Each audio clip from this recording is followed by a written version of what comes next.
¿Tú crees que hay alguien en el cielo que nos escucha cuando oramos? Sí, mi amor, Dios, nuestro Padre, Dios Todopoderoso que está en el cielo cuidándonos, nos ama. ¿Y tú crees que hay alguien en la tierra que me ama y quiera vivir conmigo a pesar de lo que soy? Sí, mi amor, claro, yo te adoro. Vientos. Entonces sí me voy a levantar este día.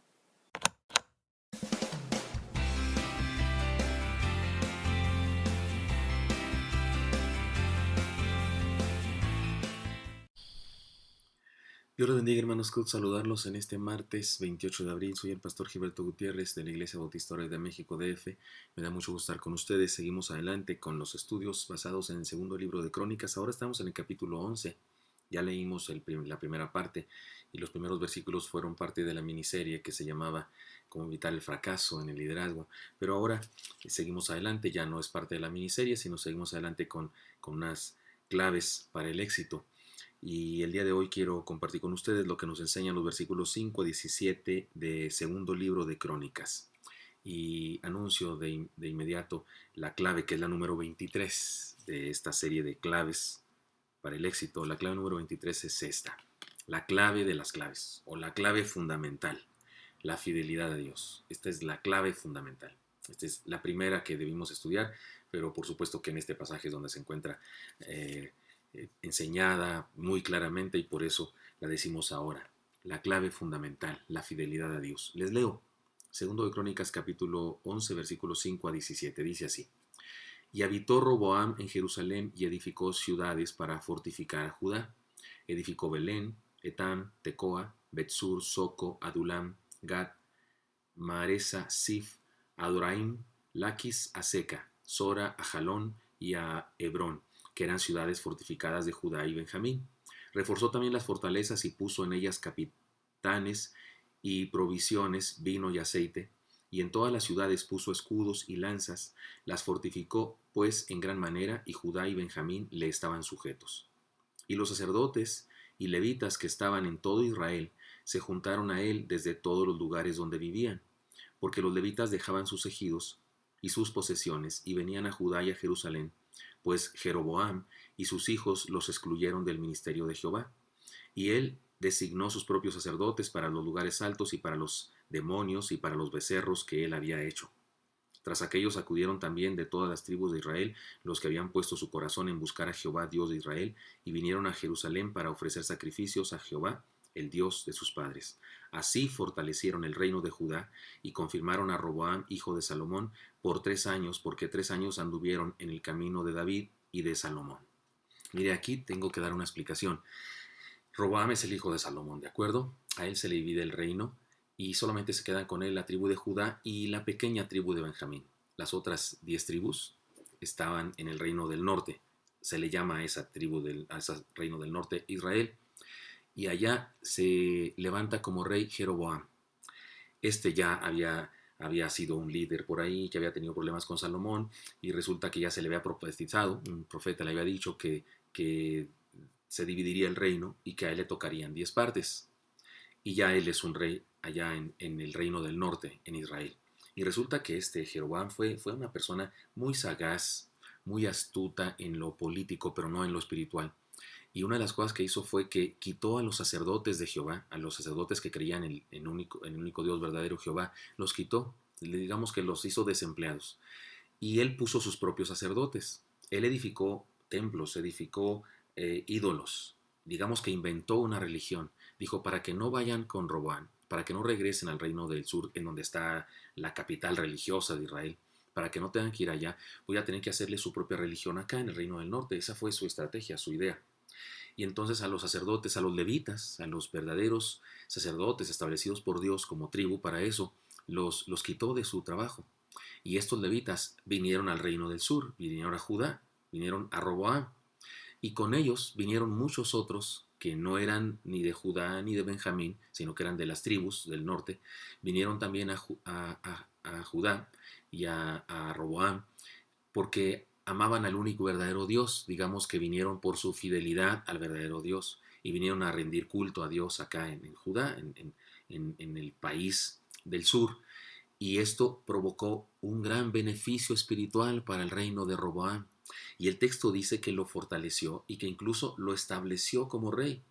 No era un buen rey en el sentido estricto de la palabra, no era tan inteligente, no era tan sabio, ni era tan fiel a Dios. De hecho, este éxito solamente le duró 3 años.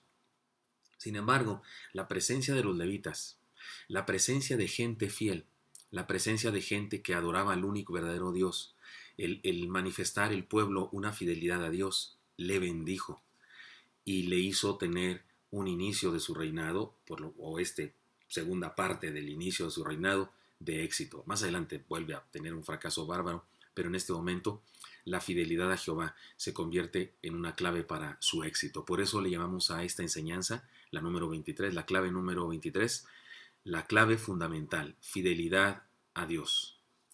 Y podemos decir varias cosas. Primera de ellas, establezcamos nuestro liderazgo en torno a la fe verdadera.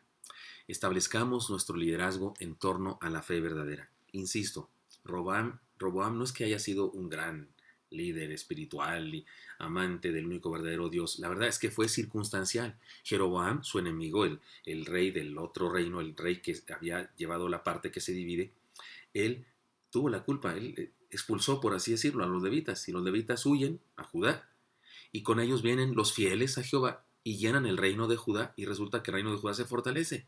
Y el reino de Roboam se establece. ¿Por qué? Por la fidelidad del pueblo.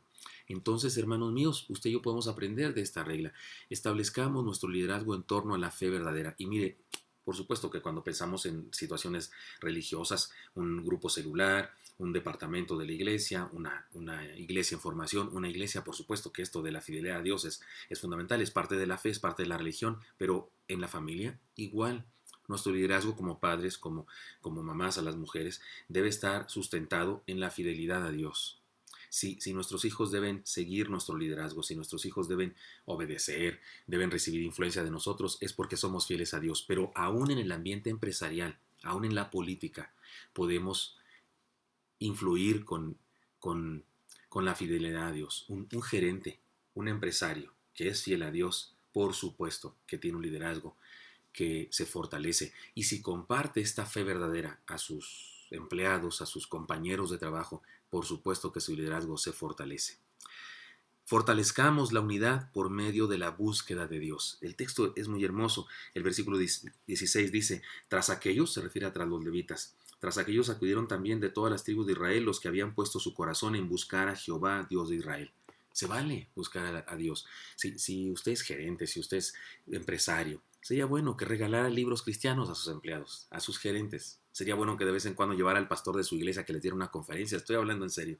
Y por conferencia nos referimos a un mensaje de principios y valores que son sustentados en la palabra del Señor. Entonces, establezcamos nuestro liderazgo en torno a la fe verdadera, fortalezcamos la unidad por medio de la búsqueda de Dios y en tercer lugar, seamos fieles a Dios persistentemente. Es triste, pero el texto dice, versículo 17, así fortalecieron el reino de Judá y confirmaron a Roboam, hijo de Salomón, por 3 años, porque 3 años anduvieron en el camino de David y de Salomón, lo cual nos anticipa que después de 3 años se empezaron a corromper, empezaron a ser infieles y por supuesto que la derrota y el fracaso aparece de nuevo. Por eso ustedes y yo debemos llevar a cabo este principio, esta regla, esta clave para el éxito, la clave fundamental, fidelidad a Dios, pero debemos llevarla a cabo persistentemente, no solamente por 3 años, no solamente por medio año ni mucho menos, sino persistentemente. Muy bien, hermanos, esta es la clave para el éxito número 23, la clave fundamental, fidelidad a Dios. Establezcamos nuestro liderazgo en torno a la fe verdadera, fortalezcamos la unidad por medio de la búsqueda de Dios y seamos fieles a Dios persistentemente. En cualquiera que sea el área donde nos desenvolvemos, hagámoslo así y seguramente es la clave fundamental para el éxito. Hermanos, les deseo lo mejor, les mando un abrazo y nos vemos el día de mañana. Señor Santo, bendice a mis hermanos y hermanas y te pido que nos uses para compartir con otros la fidelidad a tu nombre, a tu palabra, a tu evangelio. Te lo pedimos en Cristo Jesús. Amén. Dios les bendiga, hermanos. Nos vemos el día de mañana. Hasta luego. Ay, mi vida, mi vida. ¿Tú crees que hay alguien